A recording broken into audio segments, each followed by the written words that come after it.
इस विषय को आयोजित करने में डॉक्टर हेडगेवार स्मारक समिति को साधुवाद देना चाहिए, क्योंकि वर्तमान में मीडिया एक ज्वलंत चुनौती है।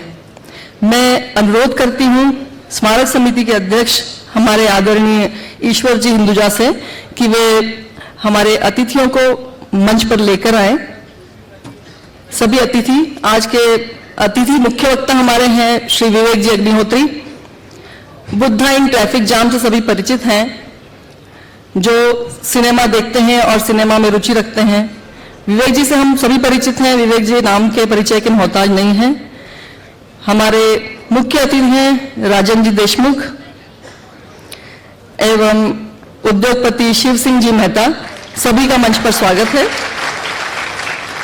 उपस्थित सभी अतिथियों का मेरा प्रणाम एवं कार्यक्रम में उपस्थित सभी समाज के चिंतकों एवं बुद्धिजीवियों को मेरा सादर नमस्कार। मैंने आप सभी को श्रोता नहीं कहा, चिंतक और बुद्धिजीवी कहा है। इसके पीछे मेरा केवल एक उद्देश्य है, या ऐसा मेरी सोच कहले है, कि श्रोता केवल सुनकर चले जाता है, उसके बाद में उसका उपयोग समाज हित में कितना करेगा इसकी गारंटी नहीं है, ये मैं कह सकता हूँ। लेकिन जब विचारवंत हो या बुद्धिजीवी हो तो वो निश्चित रूप से जो भी ग्रहण करते हैं उसको कुछ ना कुछ समाज हित में जरूर दान करते हैं। आप जैसे विद्वानों को आमंत्रित करने के पहले आयोजन समिति को बहुत ही कठिन दौर से गुजरना होता है। लगभग विगत 1.5 से 2 माह से सतत अलग अलग श्रेणियों की बैठकें लगातार होती रही हैं। इन्हीं बैठकों के माध्यम से आप जैसे सुधी विद्वानों का हमें साथ प्राप्त हुआ है। विगत 2.5-3 वर्षों से वैश्विक समाज में अनेक सर्वेक्षणों एवं मिथकों को तोड़ा है। अभी चाहे वो भारत में पूर्ण बहुमत की सरकार हो या अमेरिका में डोनाल्ड ट्रंप की विजय हो, या वर्तमान में महाराष्ट्र के चुनाव के नगरीय निकायों के चुनाव के नतीजे भी हों, बार बार समाज ने राष्ट्रीय विचारों के तरफ कहीं ना कहीं अपना झुकाव प्रदर्शित किया है। महाराष्ट्र में अगर 173 सीटें आती हैं तो उसमें तथाकथित सांप्रदायिक दलों को अगर 76% वोट बैंक कहना चाहिए वोट प्रतिशत मिलता है तो ये कहीं ना कहीं आश्चर्य में हमको डालता ही है। अतः संपूर्ण विश्व जब परिवर्तन की दौर से गुजर रहा हो, जब चाहे वो सांप्रदायिकता का मुद्दा हो, राष्ट्रवाद का मुद्दा हो, आतंकवाद का मुद्दा हो, तो हम सभी की जवाबदारी बनती है कि इस विषय के ऊपर निश्चित रूप से कहीं चिंतन तो किया ही जाना चाहिए। अभी 25 साल के कम उम्र के लोग आजकल अखबार कम पढ़ते हैं, लेकिन फिर भी वो देश और दुनिया की खबरों से निश्चित रूप से अनजान तो नहीं है। शायद वे पुरानी पीढ़ी से ज्यादा जागरूक भी हैं। सिर्फ अंतर इतना है कि उन लोगों ने समाचार प्राप्त करने का तरीका बदल लिया है। महात्मा गांधी जी ने पत्रकारिता और पत्रकार के कर्तव्यों के बारे में विस्तार से उल्लेख करते हुए लिखा था कि मैं महसूस करता हूं कि पत्रकारिता का केवल एक ही ध्येय होता है और वह है सेवा। समाचार पत्र की पत्रकारिता बहुत क्षमतावान है, लेकिन यह उस पानी के समान है जो बांध टूटने पर समस्त देश को अपनी चपेट में ले लेता है और समस्त फसल को नष्ट भी कर देता है। सोशल मीडिया के माध्यम से अनेक खबरें बिना किसी कसौटी पर कसे तुरंत वायरल हो जाती हैं, या मैं ये कहूं कि प्रायोजित रूप से भी कभी कभी वायरल की जाती हैं, तो इसमें अतिशयोक्ति नहीं होगी। लेकिन उन खबरों को बिना किसी टीआरपी के लालच के कैसा और कितना स्थान देना है, यह भी एक यक्ष प्रश्न आज मीडिया समाज के सामने उपस्थित है। ऐसा कहते हैं कि हिंदी पत्रकारिता के भीष्म पितामह बाबूराव विष्णुराव परालकर ने भी दैनिक आज के लिए एक आचार संहिता का निर्धारण किया था। उन्होंने दैनिक आज के मालिक श्री शिव प्रसाद गुप्त को अपना भाषण भी समाचार के रूप में छापने से मना कर दिया था। उन्हें अपना भाषण अंत में विज्ञापन स्वरूप में ही छापना पड़ा था। मीडिया जगत, जिसमें प्रिंट, टीवी, सोशल मीडिया, स्तंभ लेखकों, सभी तरीके के कॉलेज के अध्यापकों, पत्रकारिता जगत के छात्रों, सभी का प्रभाव निश्चित रूप से समाज पर पड़ता ही है, और वही प्रभाव यह तय करता है कि आने वाले समय में समाज की सोच और दिशा क्या होगी। इसी बात को ध्यान में रखते हुए हेडगेवार स्मारक समिति ने इस व्याख्यानमाला में आज का विषय मीडिया और भारतीयता को चुना है। हेडगेवार स्मारक समिति सतत विगत कई वर्षों से व्याख्यानमाला आयोजित करती जा रही है। परम पूजनीय हेडगेवार द्वारा 1925 में इसी बात को ध्यान में रखते हुए इस संगठन की अद्भुत स्थापना की गई कि जागृत समाज संगठित राष्ट्र या संगठित समाज जागृत राष्ट्र। तो इस विचारधारा को लेकर जब उन्होंने उस समय स्थापना की तो इसी विचारधारा को रखते हुए लगातार इसी प्रयोजन में इस व्याख्यानमाला का आयोजन है और आप सभी का इसमें स्वागत है।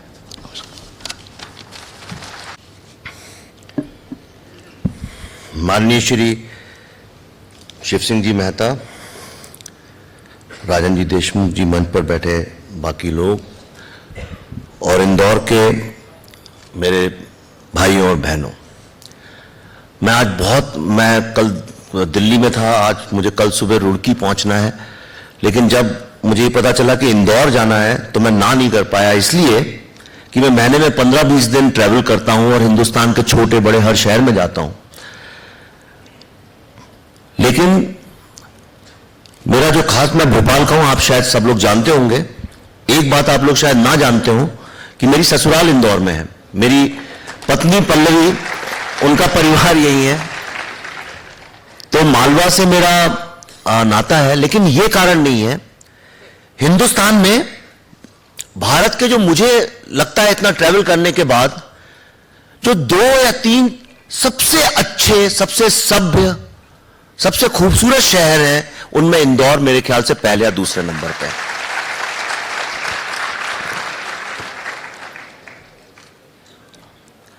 आज मुझे बताया गया है कि यहां पे काफी मात्रा में शिक्षक लोग हैं, IIT IIM के कई सारे बच्चे यहां पे हैं, और किसी पे वाकई में सरस्वती का आशीर्वाद हो तभी ऐसा मौका मिलता है कि इतने शिक्षकों और इतने विद्यार्थियों के सामने किसी को बोलने का सौभाग्य प्राप्त हो। उसके लिए मैं आपका बहुत बहुत दिल से शुक्रिया अदा करता हूं। मीडिया और भारतीयता, मीडिया से मेरा वास्ता पिछले करीब 25-30 साल से है। मैंने पढ़ाई भी की है उसमें, मैंने इंडिया टुडे में भी काम किया है, मैंने एडवर्टाइजिंग में भी काम किया है, मैंने डॉक्यूमेंट्रीज भी बनाई हैं, मैंने टेलीविजन के साथ भी काम किया है, मैंने फिल्मों में भी काम किया है। और मेरा यह हमेशा से दृढ़ विश्वास रहा है, मीडिया वाले अगर आप थोड़ी सी अनुमति दें तो, मेरा हमेशा से यह विश्वास रहा है कि यह सत्य है कि डेमोक्रेसी को, एक राष्ट्र को 4 स्तंभों की आवश्यकता होती है, और उसमें एक स्तंभ जो बाकी 3 स्तंभों को चेक एंड बैलेंस में रखता है, कहीं वो गलत ना हो जाए, कहीं रास्ते से ना भटक जाए, कहीं कोई करप्शन ना हो जाए, देश की जो दिशा है उसमें देश जा रहा है कि नहीं, देश की क्या समस्याएं हैं, और खास तौर पे जो मीडिया का मेन कर्तव्य, जो मैंने पढ़ा है और जो मैंने प्रैक्टिस भी किया, वो है एक आम आदमी की जो कंसर्न्स हैं एक देश से जुड़ी हुई।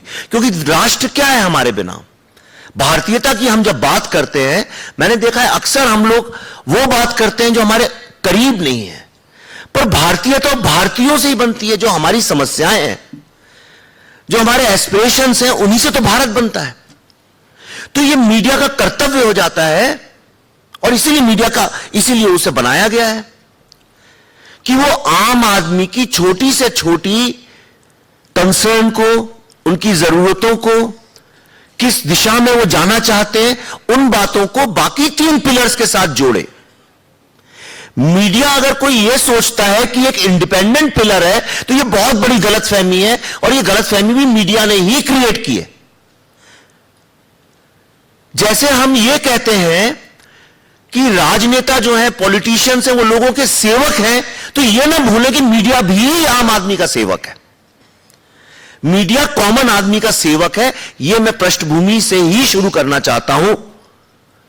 तो एक राष्ट्र कोई 4 स्तंभों की जरूरत है,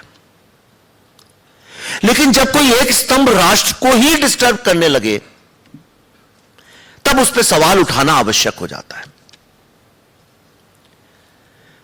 लेकिन अभी तक क्या था, आज से 10 साल पहले तक सन 2005 और 2010 तक, इस दौरान में यानी 3-4 साल का पीरियड है, उसके पहले तक पूरे विश्व में, सिर्फ हिंदुस्तान नहीं, विश्व की किसी भी डेमोक्रेसी में मीडिया ने सिर्फ वन वे ट्रैफिक की तरह काम किया। जैसे मैं अभी आप बोल रहे हैं, आप सुन रहे हैं, लेकिन अगर मुझे सवाल उठाने का, मुझे सवाल भी मैं उठाऊं, जवाब भी मैं दूं, तो एक कॉमन आदमी के साथ धीरे धीरे मीडिया का रिश्ता जो है वो एक सेवक की जगह एक मालिक का होने लगता है, जिसको हम एस्टैब्लिशमेंट बोलने लगते हैं। तो जिस मीडिया का काम एस्टैब्लिशमेंट को चेक करने का हो, धीरे धीरे अगर वो खुद ही एस्टैब्लिशमेंट बन जाए तो राष्ट्र के ऊपर एक बहुत बड़ी डेमोक्रेटिक संकट सा खड़ा हो जाता है। और आज आपने नोटिस किया होगा कि पिछले 3, 4, 5, 6 वर्षों से मीडिया पे बड़ी चर्चा हो रही है, और खासतौर पे पिछले 1-1.5 साल से मैं जहां जाता हूं सब्जेक्ट मीडिया ही रहता है। इसका मतलब यह है, ऐसा 2 ही वक्त में होता है, या तो जब किसी चीज का उदय हो या किसी चीज का अंत हो। तो क्या आज वो दिन आ गए हैं? देखिए, जब कोई नया बच्चा होता है उसके बारे में 1 साल तक मां बाप, मोहल्ला, रिश्तेदार खूब बात करते हैं। जब टीवी नया नया आया था तो इसी पे कॉन्क्लेव्स हुआ करते थे कि टीवी का क्या रोल होगा। या जब कोई बहुत बड़ा व्यक्ति जिसका हमारे जीवन में बहुत बड़ा योगदान रहा हो, बहुत बड़ी जगह रही हो, जब वो नहीं रहता व्यक्ति, तब भी अगले 6 महीने 1 साल तक उस पर चर्चाएं होती रहती हैं। तो क्या ऐसा वक्त तो नहीं आ रहा है कि कहीं मीडिया, जिसको हम मीडिया समझते हैं, और मीडिया का मतलब आज की तारीख में किसी से पूछें, या कई सारे स्टूडेंट्स हैं, जब हम मीडिया बोलते हैं तो आपके दिमाग में क्या आता है? टीवी आता है मोस्टली। हम भूल गए रेडियो का भी बड़ा योगदान है, उसमें प्रेस भी इन्वॉल्व है, उसमें एडवर्टाइजिंग भी इन्वॉल्व है, और उसमें एक जो बहुत बड़ा रोल प्ले करती है, एक चीज जिसके बारे में जनरली चर्चा नहीं होती, क्योंकि वो बहुत सबकॉन्शियस लेवल पे हमारे ऊपर असर करती है, वो है फिल्म का माध्यम। फिल्म का माध्यम शुरू इसीलिए हुआ था ताकि एस्टैब्लिशमेंट अपनी बात आम आदमी तक पहुंचा सके। तो मैं इस पृष्ठभूमि से 2 बातें आपको बताना चाहता हूं। पहले तो हम ये समझें कि मीडिया और भारत का रोल क्या रहा है। मैं आजादी से शुरू करता हूं। अगर आप मीडिया को समझना चाहते हैं और मीडिया और भारत का आम आदमी, इनके बीच में क्या रिश्ता रहा है, तो आपको भारत की फिल्मों के बारे में थोड़ा सा समझना पड़ेगा। और फिल्मों के हीरो को नहीं, आपको फिल्म के विलन को समझना पड़ेगा। अगर आप सन 1940 से लेकर आज तक हर दशक में कौन सा विलन रहा है, तो आपको एक भारत की सोशो पॉलिटिकल हिस्ट्री भी समझ में आ जाएगी, आपको मीडिया का रोल क्या है वो भी समझ में आ जाएगा। और मैं अगले 5-10 मिनट में आपको ये बात बहुत जल्दी समझा दूंगा, क्योंकि हर एज ग्रुप के लोग हैं। तो जो लोग आजादी के टाइम से हैं या 50 दशक के बाद के, उनको तो बहुत आसानी से समझ में आ जाएगा, और जो नई जनरेशन के हैं उनको भी समझ में आ जाएगा। अगर आप देखें तो आजादी के बाद की जितनी फिल्में हैं, उनमें जो विलन होता था वो हमेशा एक जमींदार होता था। मैं ब्रिटिश राज खत्म होने के बाद की बात करूंगा, उसके पहले आमतौर पे ब्रिटिश राज को विलन बताते थे। और ये जमींदार जो था, ये हमेशा शोषण करता था। उसका जो बेटा होता था वो जाके गांव की जवान लड़कियों का बलात्कार कर देता था। बूढ़ा किसान उस पर चाबुक मारता था, 4 आने यूं फेंकता था, कहता यहां से निकल जाओ। क्योंकि हमारी सोसाइटी भी उस वक्त ऐसी थी। जमींदार गरीब का शोषण करता था। उस फिल्म का हीरो हमेशा एक कॉमन आदमी, एक गरीब का बेटा, जो खड़ा होता था और इस जमींदार के खिलाफ लड़ाई लड़ता था। जो करता उसका करना भी चाहिए। फिर धीरे धीरे नेहरू जी का एक सपना था, बड़ी बड़ी इंडस्ट्री, बड़े बड़े डैम, बड़ी बड़ी चीजें लगाने का। तो वही जमींदार सन 50 के जो दशक था, वही जमींदार अब मिल ओनर बन के आ गया सामने। वो गांव से मूव करके शहर में आ गया, लेकिन व्यक्ति वही था। वही जो पहले कांग्रेस पार्टी को डोनेशन देता था फ्रीडम मूवमेंट में, आज वो उनको पैसे देने लगा करप्शन के थ्रू, इलीगल तरीकों से लाइसेंस लेने के लिए और मिल खोलने के लिए, और वो जमींदार एक मिल वर्कर बन गया और अब वो लेबर को एक्सप्लॉइट करने लगा। आप देखिए 1950 से लेकर 55-60 तक की फिल्मों की थीम अक्सर यही रही है और मीडिया उसको चित्रित करता रहा। इसके साथ साथ आप देखिए, और उसके बाद जब हम 55 से 65 तक देखते हैं तो धीरे धीरे वो चेंज हुआ। ये मिल ओनर जो था ये इंडस्ट्रियलिस्ट बनने लगा, और 60 के बाद आप 70-71 में जाने लगे तो वो एक स्मगलर बन गया। आप देखिए अमिताभ बच्चन का दौर जब आया तो वो एक स्मगलर बन गया। व्यक्ति वही था, वो गांव से निकला, शहर में आया, मिल ओनर से वो स्मगलर बन गया।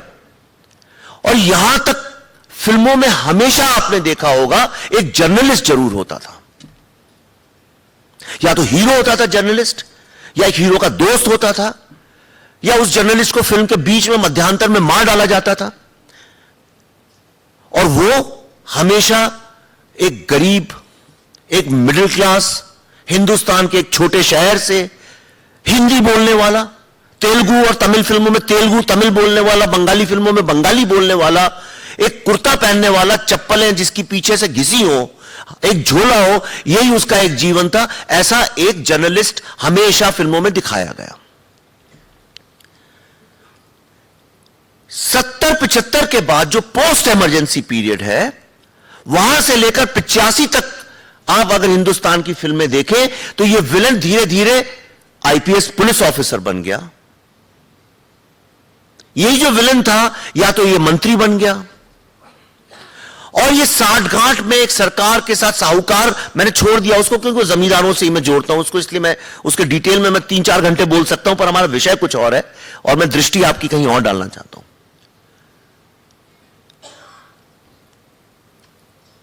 फिर चालू हुआ एक फेज जिसको मैं बोलता हूं, अगर आप इंडियन उसको डिवाइड करें, मैं आपकी ईज के लिए बोलता हूं उसको post Shahrukh Khan and pre Shahrukh Khan phase. ये विलन जो था ये चेंज होके अब सरकार के साथ जुड़ गया, और वो जो जर्नलिस्ट था जिसकी हमेशा कल्पना एक स्ट्रगल करने वाला जो धूप में साइकिल से जा रहा होता था, धीरे धीरे वो इस पुलिस ऑफिसर का, इस मिनिस्टर का दोस्त बनने लगा, और वो उनके साथ मिलके हीरो के अगेंस्ट प्लॉटिंग करने लगा। हीरो कौन? कॉमन मैन, एक टीचर का बेटा।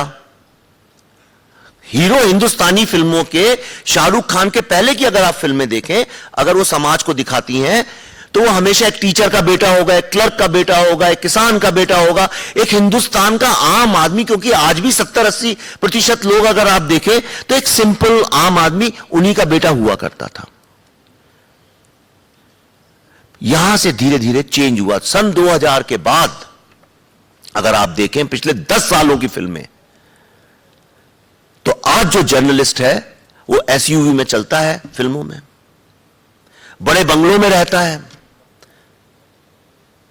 अब वो जब मिलने जाता है किसी से तो गांव में कहीं दूर साइकिल से उतरते नीचे पसीने में हाफता हुआ नहीं जाता है, वो किसी बार में जाके, किसी पब में जाके मिलता है। आप फिल्में देख लीजिए कोई सी भी 10 साल की। और विलेन कहां गया? वो जो साहूकार, ये जो विलेन है, ये देश के ईविल, जिससे लड़ाई हम लड़ते हैं, जिससे जर्नलिज्म, जिससे मीडिया लड़ाई लड़ता है, जिसके अगेंस्ट पॉलिटिशियंस को काम करना चाहिए, जिसके अगेंस्ट करना चाहिए, जो एक कॉमन मैन को जो ईविल दबाता है, वही तो एक लड़ाई है समाज की। वरना अगर राम राज्य तो फिर कोई प्रश्न ही नहीं है। इतना गरीब देश, जहां इतनी बेरोजगारी की समस्या, जहां इतनी सारी सोशल प्रॉब्लम्स, वहां पे सडनली सन 2000-2005 के बाद हमारी फिल्मों से विलेन ही गायब हो गया। हमारी फिल्मों में विलेन ही नहीं रहा। अब हमारा विलेन और हीरो दोनों एक ही हो गए, और वो हिंदुस्तान में भी नहीं रहते, वो एनआरआई हो गए।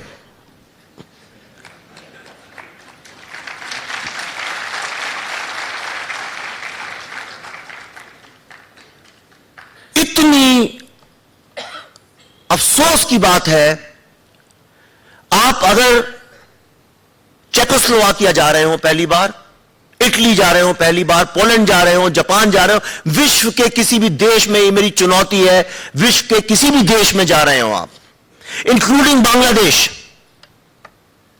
इंक्लूडिंग श्रीलंका, इंक्लूडिंग नेपाल, छोटे छोटे देश साल में 4 फिल्में बनाते हैं जो, अगर आप पहली बार जा रहे हो, उनकी सभ्यता, उनका खान पान, उनकी वेशभूषा, उनका आर्किटेक्चर, उनकी सोशो पॉलिटिकल प्रॉब्लम्स, उनका आम आदमी कैसे चलता है, कैसे बैठता है, क्या चलाता है, कौन सी गाड़ी में चलता है, कैसे घरों में रहता है, अगर आप ये जानना चाहते हो तो वहां की 5 जो सबसे बड़ी अच्छी फिल्में उन्हें उठा के देख लीजिए, आपको मोर और लेस समझ में आ जाएगा कि उस देश की क्या समस्याएं हैं, वहां का आम आदमी की क्या समस्या, वो कैसे रहते हैं, उनके रिश्ते क्या है, परिवार क्या है।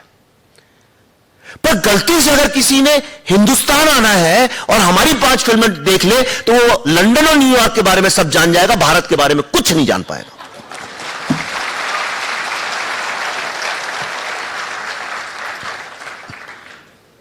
ये बात मैं आपको इसलिए बता रहा हूं कि हर चीज एक पैटर्न के साथ चलती है। हमारी मीडिया का जो आज सबसे बड़ा प्रॉब्लम है, और क्यों मीडिया, जब कहते हैं मीडिया इज डाइंग, कि हमने सिस्टमैटिक तरीके से as a part of a design media में से कॉमन मैन को ही खत्म कर दिया है। इसलिए मुझे लगता है कि मीडिया की आज जो है आवश्यकता ही नहीं। आप में से कोई ऐसा है जो मुझे बता सकता है पिछली बार आपने कब, लोकल न्यूज़पेपर्स की बात नहीं कर रहा हूं मैं, उनकी बात कर रहा हूं जो नेशनल नैरेटिव क्रिएट करते हैं। लोकल पेपर्स से कोई प्रॉब्लम नहीं है, लोकल टीवी से भी मुझे कोई प्रॉब्लम नहीं, पर जब हम मीडिया बोलते हैं तो उसका मतलब होता है जो कि हमारा नेशनल नैरेटिव क्रिएट करते हैं। जो मैंने कहा, अगर कोई बाहर से हिंदुस्तान आना चाहे तो वो रीजनल फिल्में नहीं, तेलुगु, भोजपुरी ये फिल्में नहीं देखेगा, वो मेन स्ट्रीम फिल्म देखेगा। तो मुझे आप में से कोई ये बताए कि लास्ट टाइम कब आपने इंदौर की कंसर्न या इंदौर के व्यक्तियों की या इंदौर के लोगों की समस्याएं या उसके बारे में कभी किसी नेशनल टीवी या नेशनल न्यूज़पेपर या नेशनल किसी भी जगह पे उसके बारे में देखा। और सिर्फ इंदौर ही नहीं, हिंदुस्तान का कौन सा ऐसा शहर है दिल्ली के अलावा या बंबई के अलावा या 3-4 बड़े शहरों के अलावा जिसके बारे में आप कभी उनकी कंसर्न्स, अगर इलेक्शन नहीं है तो उनकी कंसर्न्स, उनके प्रॉब्लम्स के बारे में मीडिया में सुनते हो? कभी। बेरोजगारी की बात कब होती है? जब कोई मिनिस्टर या कोई कंट्रोवर्शियल आदमी कोई उसके बारे में बात करे। रिजर्वेशंस होने चाहिए या नहीं होने चाहिए, इसकी बात कब होती है? जब कोई इलेक्शन हो, कोई उसके बारे में बयान दे दे। पर ये बातें तो मीडिया को खुद उठानी चाहिए, जो कि मीडिया हमेशा उठाता रहा है। जमींदार के खिलाफ जो लड़ाई थी वो वही पत्रकार लड़ता था जो गरीब चला जाता था साइकिल में, बसों में बैठ के रोडवेज की। लेकिन जब एक पत्रकार 500 करोड़ की हवेली में रह के एक मर्सिडीज में ट्रेवल करेगा और जिसका उठना बैठना शासकों के साथ होगा, वो कैसे एक आम आदमी की कंसर्न्स को किसी के सामने लेके आएगा? पिछले 6 महीनों में मैं अपनी फिल्म के रिलीज के चक्कर में, चूंकि उस फिल्म को बहुत उसका विरोध हुआ, उसको रिलीज करने में काफी दिक्कत जा रही थी, मैंने खुद एकला चलो रे करके मैं अकेला कई सारी यूनिवर्सिटीज में ट्रेवल किया। 40-50 IIM में भी आया था, इंदौर में मैं 40-50 यूनिवर्सिटीज में गया और उसमें मेरे को बहुत मीडिया के लोगों से मिलने का मौका मिला।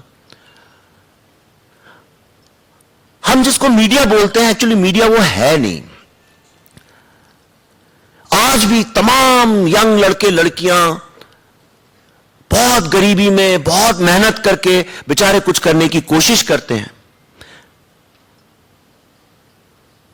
लेकिन समस्या यह है कि वो कभी मेन स्ट्रीम में आता नहीं है।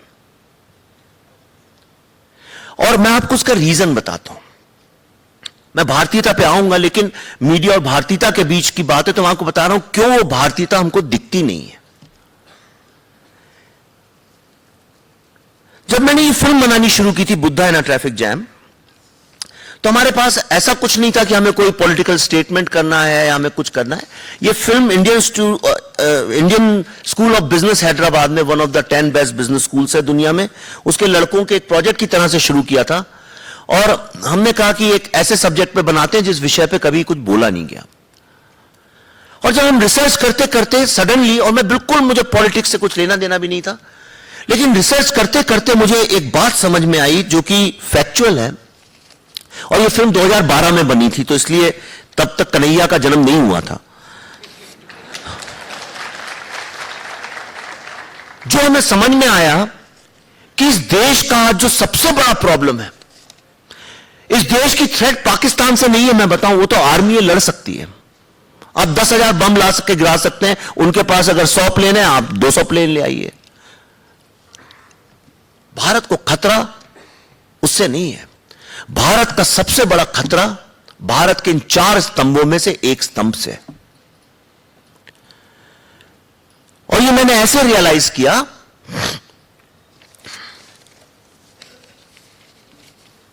कि एक नेक्सस सा क्रिएट हुआ है पिछले 10-15 वर्षों में। और मैं खुल के बात करता हूं, आपने मेरे इंट्रोडक्शन में भी बोला था, तो मैं आपको खुल के ही बताऊंगा। लीडरशिप अच्छी हो चाहे बुरी हो, वो तो वक्त बताता है, पर लीडरशिप बहुत आवश्यक है। हम नेहरू को कई लोग क्रिटिसाइज करते हैं, कई लोग गांधी को भी क्रिटिसाइज करते हैं, लेकिन एक लीडरशिप जब देश में होती है तो देश एक दिशा में जाता है। और जब लीडरशिप नहीं होती है तो अपनी वो कमजोरी को, कि हमारी लीडरशिप नहीं, उसको कवर करने के लिए हम बहुत सारे लोगों को एक्सप्लॉइट करना, करप्ट करना शुरू कर देते हैं। जब आपकी बात में दम नहीं हो तो आप बहुत सारी और चीजों का सहारा लेते हैं। और मेरी जो अंडरस्टैंडिंग है वो ये है कि पिछले 10-12 साल में चूंकि हमारी कंट्री की लीडरशिप इतनी ज्यादा वीक थी कि उनने मीडिया को अपने साथ मिला के एक नैरेटिव क्रिएट करने की कोशिश की। और वहीं से आप देखें तो मीडिया का धीरे धीरे पतन होना शुरू हुआ। आप भाई जब दूरदर्शन देखते थे, आपने कभी देखा था अड़ोस पड़ोस में लोग गाली देते हो मीडिया को इतना? पेपर पहले भी छपते थे, लोग भी वही थे, फिल्में भी पहले बनती थी, लेकिन जगह जगह पे धीरे धीरे धीरे धीरे एक माइंडसेट के लोगों को ने ये सोच के कि ये जो लोग हैं ये हमारे बारे में हमारी तूती बजाएंगे, हमें हेल्प करेंगे। और चूंकि ये इंटेलेक्चुअल माने जाते हैं, और जो थे भी एक जमाने में शायद, तो वीक गवर्नमेंट्स, वीक लीडरशिप हमेशा इंटेलेक्चुअल्स का सहारा लेती है। पर शायद उनको कहीं ये नहीं पता था कि ये जो बहुत सारे इंटेलेक्चुअल जिनकी एक कोठरी सी बन रही थी, ये कहीं ना कहीं एक बहुत स्ट्रांग लेफ्टिस्ट बैकग्राउंड से आते थे। मुझे कम्युनिज्म से कोई प्रॉब्लम नहीं है, मुझे माओ से प्रॉब्लम है। कम्युनिज्म एज ए आइडियोलॉजी का मुझे प्रॉब्लम नहीं है। मुझे प्रॉब्लम यह है कि जिस देश ने, जिस राष्ट्र ने विश्व के 3-4 महान पॉलिटिकल थिंकर्स, राजनीतिक चिंतक, जो सिर्फ थिंकर्स नहीं थे, जिनने पॉलिटिकल इनोवेशंस किए, कृष्ण, चाणक्य, गांधी, उस देश में माओ क्या कर रहे हैं मुझे आज तक यह समझ में नहीं आया।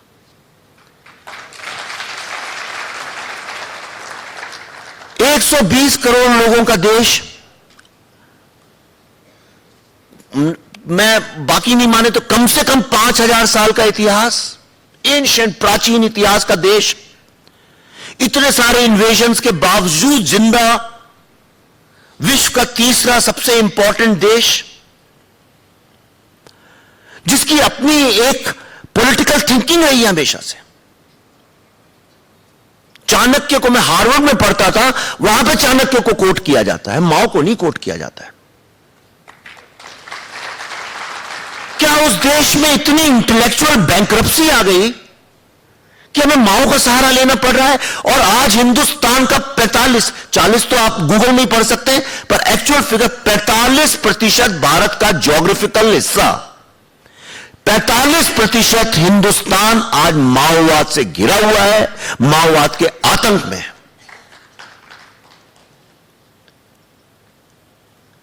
तो कई बार मैं यह सोचता हूं, अगर ये पिछले 10-15 सालों में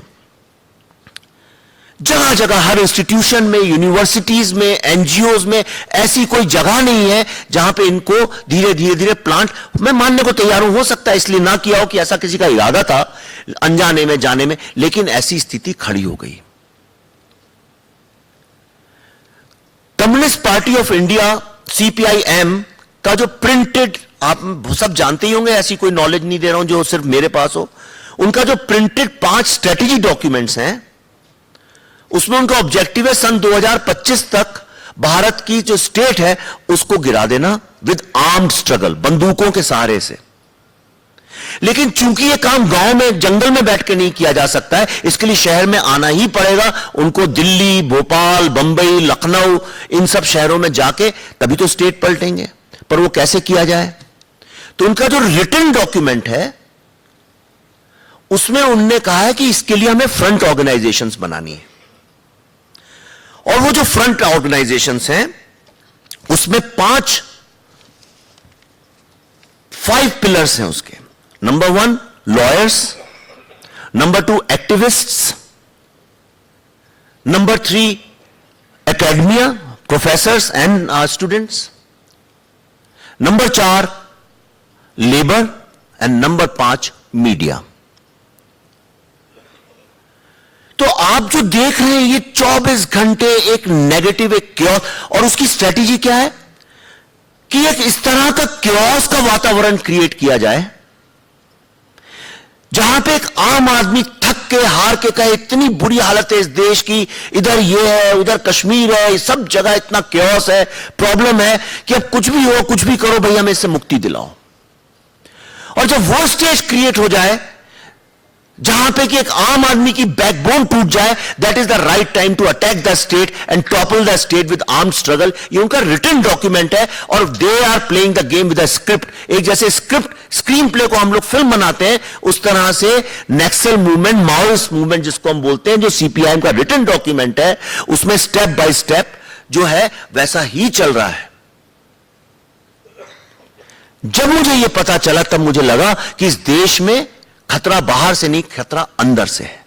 एक इनविजिबल एनिमी, एक अदृश्य दुश्मन जो है, जो आपके बगल में कहीं बैठा हो सकता है, जो एक लॉयर हो सकता है, एक डॉक्टर हो सकता है, एक प्रोफेसर हो सकता है, और एक सिस्टमैटिक तरीके से, जिस तरह से आईएस और तालिबान छोटे छोटे बच्चों का 5 साल से लेकर 15, 16, 17 साल तक के बच्चों को धीरे धीरे ब्रेन वॉश करते हुए, मदरसों में ब्रेन वॉश करते हुए उनको सुसाइड बॉम्बर्स बना देते हैं, इसी तरह से हमारे देश में यूनिवर्सिटीज को यूज किया जा रहा है प्रोफेसर्स के थ्रू उन यंग बच्चों को इंटेलेक्चुअल टेररिस्ट बनाने का, जो सिर्फ क्योस का काम क्रिएट करते, जो क्योस क्रिएट करने का काम करते हैं।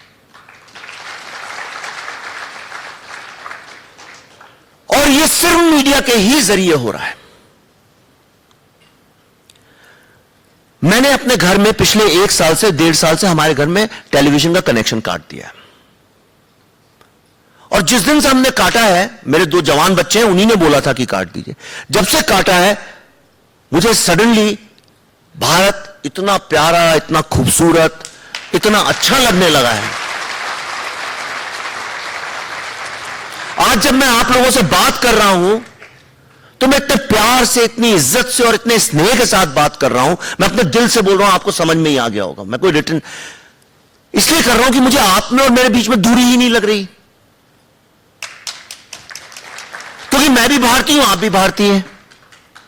लेकिन आप मीडिया अगर शुरू कर दें, देखना, हो सकता है कई लोग सोच रहे हो अरे ये तो फिल्म वाले हैं, और मुझे लग रहा है अरे ये लोग क्या जाने।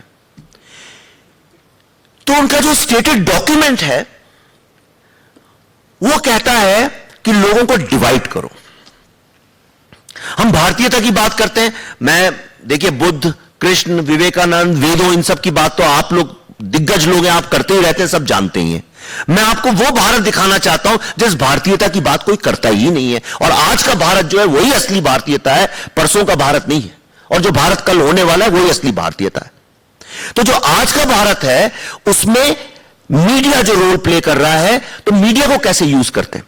आज मुझे अगर आपको डिवाइड करना हो तो मैं कैसे कर पाऊंगा, लेकिन अगर मैं लगातार आपसे एक बात बोलता रहूं, दोस्तों में भी होता है, अगर आप एक कोई दोस्त बोलता रहे, आपने फिल्मों में देखा होगा, जीवन में भी होता है, कई बार नई बहू आती है शादी करके, वो बेटे के कान में बोलती रहती है और धीरे धीरे बेटा कहता है मुझे इस घर में नहीं ना, बंटवारा करो पिताजी। होता है कि नहीं होता है? ये इंसानी वीकनेस है, तभी तो भारत और पाकिस्तान बने। ये इंसानी वीकनेस है और ये बहुत गंभीर बात है जो मीडिया आपको बताता नहीं है। उनका स्ट्रेटेजी है लोगों को डिवाइड करो, मैन वर्सेस वुमेन। आप एक एक करके, अपने पास मेरे ख्याल से 10 मिनट का टाइम और है, जब नहीं खत्म हो बता दीजिएगा, प्लीज बता दीजिएगा। सिस्टमैटिकली मैं आपको 3-4 चीजें बताता हूं। Man versus women. कल मैं फिक्की में एक 500 औरतों को एड्रेस कर रहा था। मैंने कहा अगर इस देश में अगला, पूरे विश्व में अगर इस देश में कोई रेवोल्यूशन आएगा, क्रिएटिव रेवोल्यूशन आएगा, तो मेरी बात मान लीजिए, वो आएगा तो हमारी महिलाओं से ही आएगा और कहीं से आ ही नहीं सकता। तो चुप्पी वहां पे साध ली सबने, ऐसा कैसे? मैंने कहा ये आप अबला नारी की जो एक हमने एक क्रिएट किया हुआ है कि इस देश में हर औरत सताई हुई है, हर औरत अबला है, हर एक के साथ परेशानी है, इसलिए क्योंकि हर समय मॉलेस्टेशन की, रेप की, औरतों के साथ अत्याचार की बातें करते करते कि आदमी खराब है, औरतें ऐसी। ऐसा नहीं होता है। आप ताकत तो देखिए इस देश की महिलाओं की, नेगेटिव बातें तो देखिए, बड़ा आसान है मीम मेक निकालना, जो मीडिया कैसे करता है। स्ट्रेटेजी में एक्सपोज करना चाहता हूं। पूरे विश्व के लोग एक देश से दूसरे देश में जाते हैं, चीन के लोग जाते हैं, कहीं ब्रिटेन में, कोई कहीं जाता है। पूरे आज ग्लोबलाइज वर्ल्ड में सारी दुनिया के लोग इधर से उधर जाते हैं, लेकिन सबसे ज्यादा मात्रा में अगर किसी देश के लोग देश से बाहर गए हैं तो वो या तो चीन के लोग गए या हिंदुस्तान के लोग गए। उनमें भी अमेरिका, इंग्लैंड ऐसी कंट्रीज में सबसे मात्रा में हिंदुस्तानी लोग हैं। अमेरिका में second largest ethnic community is of Indians. इतनी तादाद में करोड़ों लोग इस देश से, यंग लड़के लड़कियां, ऐसा नहीं है कि मिडिल एज लोग जाते हैं, 40-50 साल के नहीं, यंग उस उम्र के लड़के लड़कियां जाते हैं जो बहुत फिकल माइंड के हैं, जो रिबेलियस होते हैं, जिनको आदतन मजबूरन नेचर से एज के साथ थोड़ा सा मिसबिहेव भी करना चाहिए। लेकिन इंडियन लड़के लड़कियों की क्या रेपुटेशन है? बहुत सभ्य हैं, बहुत पोलाइट हैं, बहुत हार्ड वर्किंग हैं, बहुत सिंसियर हैं, बहुत इज्जत करते हैं। कभी किसी से पलट के कहीं भी चले जाइए, आप विश्व के किसी भी देश में चले जाइए, हिंदुस्तानी लड़के लड़की की रेपुटेशन यही मिलेगी। ये कहां से, ये वैल्यू कहां से, ये कल्चर उसके अंदर आया? अगर हमारी महिलाएं का योगदान नहीं हो तो ये कैसे हो सकता है? विश्व में किसी और देश में ऐसा नहीं, कोई भी देश, मैंने इतने, कोई कंट्री ऐसी नहीं बची जहां मैं नहीं गया हूं, और मैंने सालों महीनों गुजारता हूं। पूरे विश्व में हिंदुस्तानी लड़के लड़कियों की इतनी इज्जत है, और इसके लिए मैं दिल से हिंदुस्तानी महिलाओं का श्रेय है। लेकिन हमारी औरत की जो स्ट्रेंथ है, हम हमेशा उसको सती क्यों दिखाते हैं, शक्ति क्यों नहीं दिखाते? उसकी जो स्ट्रेंथ है उसको कभी दिखाया ही नहीं जाता। एक जो कॉमन आदमी की सहनशीलता है इस देश की, जो एक्सेप्टेंस है, ये टॉलरेंस इंटॉलरेंस हिंदुस्तानी शब्द है ही नहीं। हमारा तो पूरा एक्सेप्टेंस पे है। पूरा जो भारत का जो एक फिलॉसफी, एक जो सोशल बिहेवियर है, अगर आप देखें, वो ऐसा थोड़ी है ज्वाइंट फैमिली में रहते हैं कि इनको टॉलरेट करना पड़ेगा। आप लोग क्या मुझे टॉलरेट कर रहे हैं अभी, या मैं आपको टॉलरेट कर रहा हूं? ये हमारा शब्द है ही नहीं। ये तो उन लोगों का है जहां न्यूक्लियर फैमिलीज हैं, जहां एक आदमी अकेला रह रहा है पिछले 30 साल से, उसका कोई कजिन दूर से आया, उसके घर रहने लगा, कहना यार इसको टॉलरेट करना पड़ेगा। हम टॉलरेट नहीं करते हैं, हम एक्सेप्ट करते हैं। हम चीजों को स्वीकार करते हैं, वो जैसी ही उनके गुण के साथ, दोष के साथ पूरी तरह से स्वीकार करते हैं। इसलिए देखिए हिंदुस्तान में, भारत में अगर आप देखें, कोई आ जाता है कजिन इधर से दूर से, कहीं रात को 12 बजे, 1 बजे, 2 बजे, तो कोई महिला ये नहीं कहती अरे फिर आ गए, इनके लिए खाना बनाना पड़ेगा। वो खुशी से, दिल से, प्यार से उनके खाना बना के देती है, क्योंकि वो accepted life, way of life है।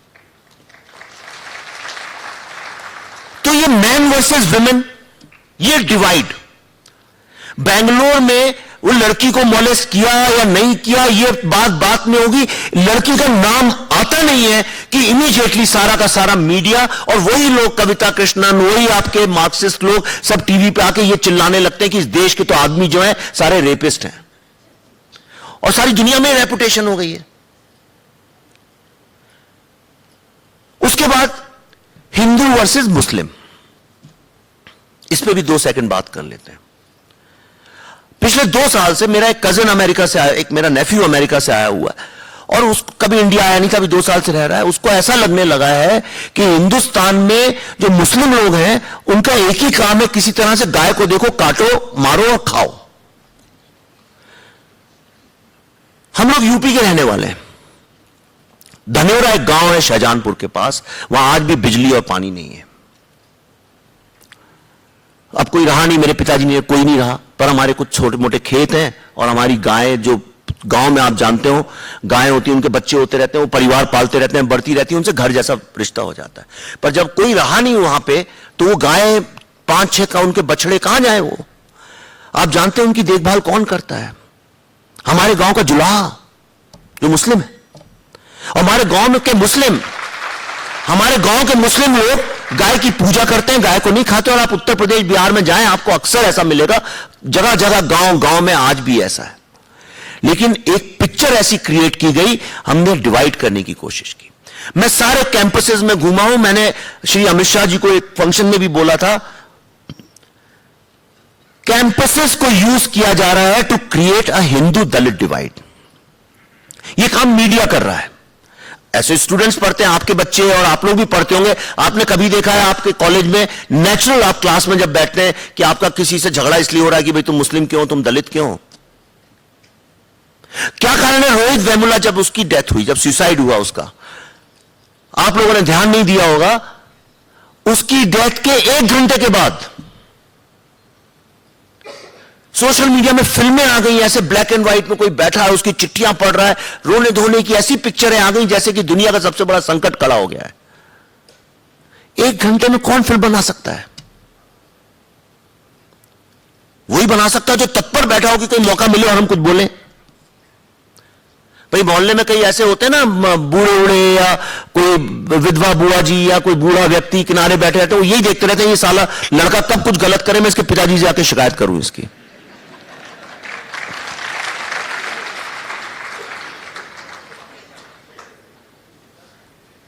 पिछले 10 साल से स्ट्रेटेजिकली मीडिया जो है वो भारत को किसी ना किसी तरह से डिवाइड करने की कोशिश कर रहा है। 2012 में मैंने ये फिल्म बनाई थी, और आपने जिनने देखी हो देखेंगे, उसके अंदर सीन है, उसमें भी भारत के टुकड़े और आजादी की बात मैंने की थी, इसलिए कि मुझे ऐसा लग रहा था कि एक ना एक दिन ऐसा होगा। और 2016 में जेएनयू में पहली बार भारत के टुकड़ों के नारे उठे, और आज मुझे ऐसा लग रहा है कि अगर इसको चेक नहीं किया गया तो बहुत जल्दी हमारे कैंपसेस में बंदूकें और तलवारें चलेंगी, क्योंकि इसकी पूरी तैयारी है। आप देखिएगा 2019 के पहले तक मीडिया आपको उस डायरेक्शन में लेके जाएगा, जहां पे यह लगने लगेगा कि हिंदुस्तान में हर आदमी एक दूसरे से लड़ाई लड़ने वाला है। इसके बाद नेक्स्ट चीज आने वाली है स्टेट्स के डिविजन्स की। आप देखिएगा ये इलेक्शन खत्म होंगे यूपी के, और मेरा वर्ड ले लीजिए कि 6-7 महीने के बाद मराठा ये होना चाहिए, वो होना चाहिए, पूर्वांचल होना चाहिए, यही मुद्दा आप देखिए धीरे धीरे होगा। करते करते 2019 तक एक क्योस का ऐसा माहौल क्रिएट किया जाएगा। वो लोग जो धीरे धीरे एक्सपोज होते जा रहे हैं, और वो क्यों एक्सपोज होते जा रहे हैं, उसके पीछे जो कारण है, उसके पीछे है टेक्नोलॉजी। ये जो वन वे कम्युनिकेशन था, ये Hindi speaking middle class clerk का बेटा, टीचर का बेटा, जिसकी आवाज कहीं ना फिल्मों में सुनाई पड़ती है,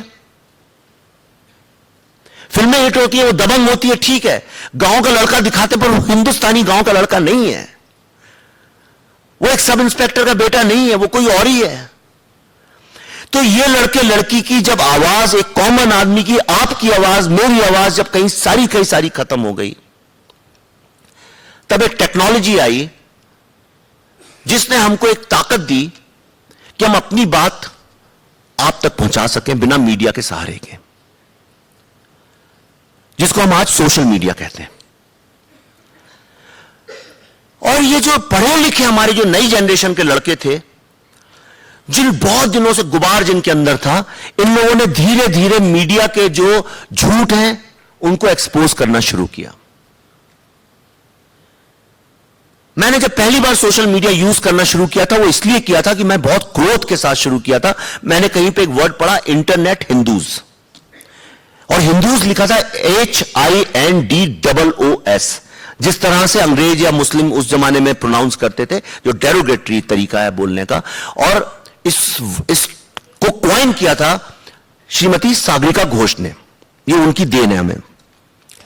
और सिस्टमैटिकली ये लोग आते थे। आज जो डिसेंट की बात चल रही है कि डिसेंट की जगह नहीं है, हमारे को चुप करा दिया जाता है, ये सबसे बड़ा झूठ है इस दुनिया का। तो ये लोग आके सोशल मीडिया में इंग्लिश में सब लिखते थे, सोशल मीडिया में ये लोग भी इंग्लिश में लिखते थे, और ऐसा लगता था जैसे कि ये जो बोले वही सत्य है। तब कहीं रांची से, धनबाद से, राउरकेला से, विशाखापट्टनम से, इंदौर से, उज्जैन से, मऊ से कोई लड़का लड़की कहीं बैठा, उनने धीरे धीरे इन लोगों के सत्यों को एक्सपोज करना शुरू किया। एक नई वॉइस बननी शुरू हुई, और वो बनते बनते एक डेमोक्रेटिक रेवोल्यूशन में कन्वर्ट हुई, जो 2014 में हमने देखा। और वो तो एक पॉलिटिकल रेवोल्यूशन था, लेकिन कहीं ना कहीं इस कंट्री में उस लड़के ने, जो कि काबिल था, जो आम आदमी था, जो शाहरुख खान नहीं था, जो श्री 420 का राज कपूर था, या 2 बीघा जमीन का हीरो था, जो दीवार का एक लड़का था, जो कि मिल के ओनर का अत्याचार सहन कर रहा था, जो गौरव से भारतीय होने का जिसको गर्व था, जो अपनी मां के पांव छूने में शर्माता नहीं था, जो सड़क पे चाचा या ताऊ मिल जाए 100 लोगों के सामने जिनके पांव छूने में शर्माता नहीं था, जो गैप के और रैल्फ लॉरेन के टी शर्ट्स नहीं पहनता था, वो लड़के ने अपनी आवाज और उस लड़की ने अपनी आवाज उठानी शुरू की। और जब उसने सत्य को हमारे सामने लाना शुरू किया, तब ये लोग कहीं पे घबराने लगे। और तब इनने एक नई चीज शुरू की। इनने कहा कि इस देश में इंटॉलरेंस बढ़ रहा है। क्या है वो इंटॉलरेंस? आप किसी ऐसे से मिले जो इंटॉलरेंस आपको दिखता हो? कोई एक ऐसा व्यक्ति जिसने आम जिंदगी में किसी ने आप चुप कराने की कोशिश की हो? अगर वाकई इस देश में जो मीडिया का क्लेम है, रोज रात को जो बोलते हैं कि फ्रीडम ऑफ स्पीच को खत्म किया जा रहा है, अगर यह सत्य है, तो हर रोज देश के प्राइम मिनिस्टर के अगेंस्ट कोई फतवे निकाल देता है, कोई प्राइम मिनिस्टर को गाली दे देता है, कोई करवा चौथ को गाली दे देता है, कोई किसी जिसको जो मन होता है बोलता है। तो ये सब कैसे हो रहा है? भारत की आजादी के नारे कैसे लग रहे हैं? और लग रहे हैं तो टीवी में क्यों दिखाए जा रहे हैं? तो मतलब फ्रीडम ऑफ स्पीच तो है। तो हो क्या रहा है? तो जो मैं साबित करना चाह रहा हूं पिछले 30-40 मिनट से, वो ये है कि हमारा जो मीडिया है वो इतना करप्ट होकर एस्टेब्लिशमेंट का पार्ट बन गया कि आज उस एस्टेब्लिशमेंट को एक भारतीय नागरिक जब चुनौती दे रहा है, तो वो कहता है कि हम पे अटैक हो रहा है, इसलिए हम इंटॉलरेंट फील कर रहे हैं। यह है सत्य। और ऐसे में मुझे लगता है जो चीज, ये जो पिलर है चौथा, इसको रिप्लेस करने का टाइम आ गया है। और इसको रिप्लेस सोशल मीडिया से करने का टाइम इसलिए आ गया है क्योंकि वो ताकत आज एक सिटीजन के पास है, और यही तो असली डेमोक्रेसी है। सोशलिज्म क्या होता है? किस चीज को सोशलिज्म बोलते हैं? जो लोग आज मार्क्सिस्ट और जो लोग कम्युनिज्म की बात कर रहे हैं, जो मॉरिज्म की बात कर रहे हैं कि हर आदमी के पास इक्वल अधिकार हो, वो सोशलिज्म क्या है? वो सोशल मीडिया ही तो है। आज मैं सही बोल रहा हूं कि गलत बोल रहा हूं, आप कोई भी लड़का यहां पे फोन उठा के बोल सकता है कि वो सही है कि गलत है। उसे क्रिटिसाइज करने का हक है, उसको फीडबैक देने का हक है, उसको अपने रिएक्ट करने का हक है। इससे बड़ी फ्रीडम ऑफ स्पीच क्या हो सकती है?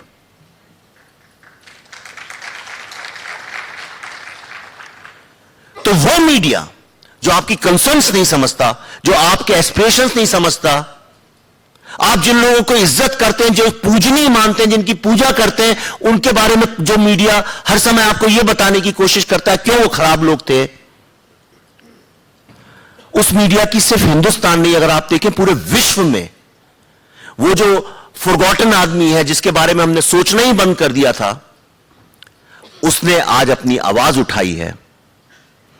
और वो हर देश में, हर मुल्क में, ये मत सोचिए कि प्रॉब्लम सिर्फ भारत के साथ था, अमेरिका में भी यही हो रहा है। वहां क्या हो रहा है? वो भी यही कह रहे हैं कि भाई हमारे देश की पहचान ही खत्म हो गई है। हम भी वही कर रहे हैं।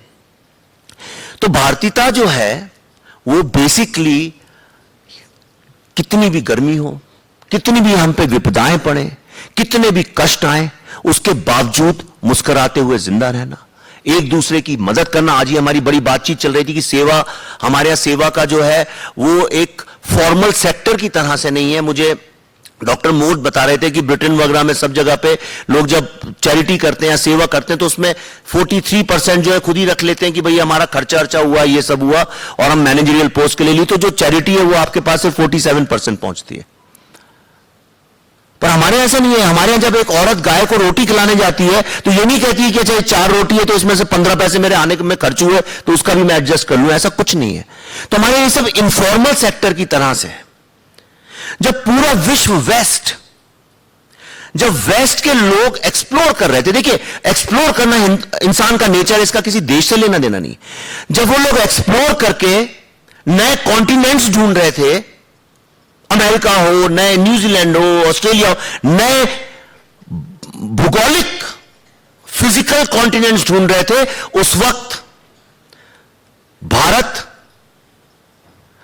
अंदर के कॉन्टिनेंट्स ढूंढ रहा था। यही कारण है जो बाहर ढूंढने जा रहे थे वो तलवारें बंदूक लेके जा रहे थे कि जंगल में कोई शेर मिला, कुछ हुआ तो उससे कैसे निपटेंगे, दुश्मन मिला कैसे निपटेंगे, इसलिए वो लोग वॉर में बहुत स्ट्रांग हो गए थे।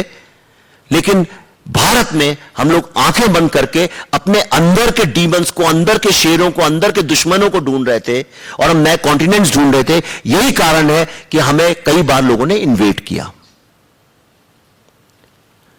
और यही मेरे ख्याल से भारत की जो सबसे बड़ी संपत्ति है, इनवर्ड लुकिंग, वेस्ट की जो आउटवर्ड लुकिंग है, मटेरियलिस्टिक, वो हमें जो फर्क है, और मीडिया जो हमें कंपेयर हर समय करता है, देखिए वहां ये हो रहा है, वहां ये हो रहा है, ये 3 नंबर पे, हम 4 नंबर पे, इसकी कोई आवश्यकता नहीं है।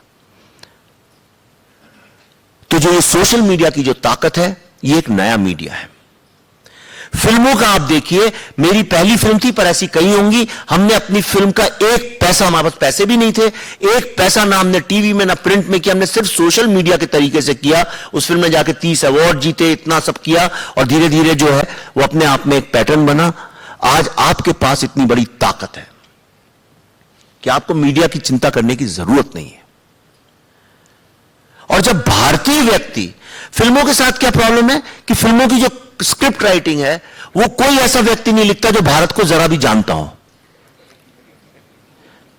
वो खुद ही आपस में बैठ के लिख लेते हैं, लड़के लड़कियां, और सब आपस में कर लेते हैं। यही कारण मैं बड़ी बड़ी इज्जत करता हूं श्री विशाल भारद्वाज जी की। मैंने उनसे एक बार पब्लिक फोरम में यह सवाल भी उठाया था जिसका जवाब नहीं आया। मैंने कहा आपने एक फिल्म बनाई थी हैदर, मुझे कोई आपत्ति नहीं है, देखिए क्रिएटिव फ्रीडम 100% होनी चाहिए, आदमी जो दिखाना चाहे दिखाए। लोग कहते हैं उस फिल्म में शिव जी को ये कर दिया, मैं उससे डरने की क्या बात है, दिखाने दो, नो प्रॉब्लम्स। पर मेरा सवाल ये है कि जो जस्ट आदमी होता है, जो फेयर आदमी होता है, एक फेयर क्रिएटिव पर्सन होता है, आप ठीक है आपने मंदिर में जाके बिस्मिल्लाह गाना दिखाया, कोई प्रॉब्लम नहीं है, पर क्या आप इसका रिवर्स भी कर सकते हैं?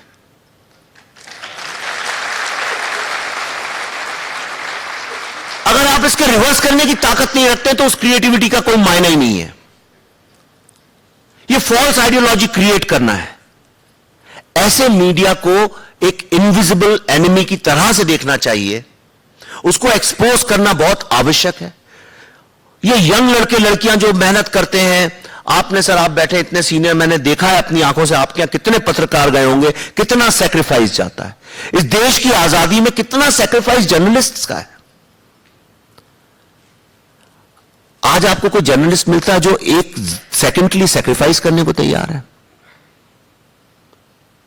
दूसरा मेरी जो शिकायत है मीडिया के लोगों के साथ, क्या आप ऐसे किसी डॉक्टर के साथ बाईपास सर्जरी कराने जाएंगे जो हर समय फेल होता हो, सर्जरी जिसकी करता हो वही आदमी मर जाता हो? ऐसे तो नहीं जाएंगे आप। क्या आप किसी ऐसे पायलट के साथ प्लेन में उड़ने जाएंगे जो कि 90% एफिशिएंसी पे काम करता हो? नहीं ना। क्या आप किसी इंजीनियर को ऐसा ब्रिज बनाने के लिए देंगे जो कि 99% एफिशिएंसी पे काम करता हो, तो पता लगा दो साइड ब्रिज के मिले नहीं, 1% में ब्रिज कोलैप्स हो गया? तो क्या कारण है कि हम अपने मीडिया वालों को अलाउ करते हैं कि वो 20%, 15% एफिशिएंसी और ऑनेस्टी के साथ काम करें, फिर भी हम उन्हें एक्सेप्ट करते हैं? क्यों हम इतना लो लेवल ऑफ प्रोफेशनलिज्म उनके एक्सेप्ट करते हैं? जब हम डॉक्टर की क्वालिटी में, इंजीनियर की क्वालिटी में, लॉयर की क्वालिटी में, चार्टर्ड अकाउंटेंट की क्वालिटी में कॉम्प्रोमाइज नहीं करते, तो क्या कारण है? इस देश क्या इतना कमजोर हो गया है कि मीडिया में वो एक्सेप्ट कर लेते हैं? इसलिए सोशल मीडिया जो है, और पूरे विश्व में आपको ये जान के बड़ा गर्व भी होना चाहिए, आपको बहुत अच्छा भी लगना चाहिए, पहला सोशल मीडिया का जो रेवोल्यूशन था वो इजिप्ट में आया था। आपको अरब अपराइजिंग के बारे में शायद पता हो, लेकिन वो एक सिटी के लेवल पे, एक बड़े छोटे लेवल पे था। लेकिन जो सेकंड सबसे बड़ा डेमोक्रेटिक रेवोल्यूशन वर्ल्ड में सोशल मीडिया में कहीं आया, वो हिंदुस्तान से आया, जिस देश में आज भी सबसे अधिक अनएजुकेटेड लड़के लड़के हैं। वक्त भी हो गया, मेरी फ्लाइट भी है, तो मैं आप लोगों को अपने अनुभव से यही बताना चाह रहा था कि हम मीडिया पे बहुत डिस्कशन जो हो रहा है, इसीलिए हो रहा है कि मीडिया का अंत आया, अब उसका विश्लेषण करने का वक्त आया। अब उसको एक्सपोज करने का टाइम आया, और यह ताकत आपके हाथ में। आप जो अनुभव करते हैं, जो आप महसूस करते हैं, आपके हाथ में एक फोन है, आपको उसको लिखना चाहिए, क्योंकि यह मौका मुझे लगता नहीं है दोबारा आएगा। और गलती से इतनी बड़ी ऑर्गेनाइजेशन है, आप कल्पना नहीं कर सकते हैं, लाखों लोग, अगर 45% भारत आज भी अगर नक्सलिज्म के अंडर है, तो कितनी बड़ी ताकत है। अगर इस देश को बचाना है तो इस देश के हर नागरिक का कर्तव्य है कि वो फोन उठाए और सोशल मीडिया का जो स्तंभ है उसको सोशल मीडिया के स्तंभ से रिप्लेस करे। तभी एक कॉमन मैन, एक भारतीय और सारी भारतीयता सामने निकल के आएगी। और विश्व में आज भारत का जो स्थान, हम 3 नंबर पे हैं, लोग कहते हैं इकोनॉमी में, लेकिन मुझे तो ऐसा लगता है कि भारत का कोई मुकाबला नहीं है when it comes to family, हमारी सोसाइटी, हमारी जो वैल्यूज हैं। मुझे इस देश पे बहुत विश्वास है। मैंने 6 महीने सारे यंग लड़के लड़कियों के साथ देखा, और मुझे ऐसा लगता है हमें शायद पता नहीं चल रहा है, कहीं पीछे से एक कलेक्टिव ड्रीम, एक कलेक्टिव एक्टिविटी, एक कलेक्टिव मुहिम, एक कलेक्टिव रेवोल्यूशन कहीं पे धीरे धीरे धीरे चल रहा है। और उसी के कारण आप देखें, ये सारा जो लोग परेशान हैं और डिसेंट की बातें करते हैं, इंटॉलरेंस की, असहिष्णुता की बात करते हैं, अवार्ड वापसी की, गाय की, इन सब की बातें करते हैं, ये उसी का परिणाम है। इसमें कोई तथ्य और सत्य नहीं है। धन्यवाद। मुझे बहुत आनंद और बहुत अच्छा लग रहा है, और आप जब भी बोलेंगे मैं आपके बीच हमेशा आऊंगा। धन्यवाद।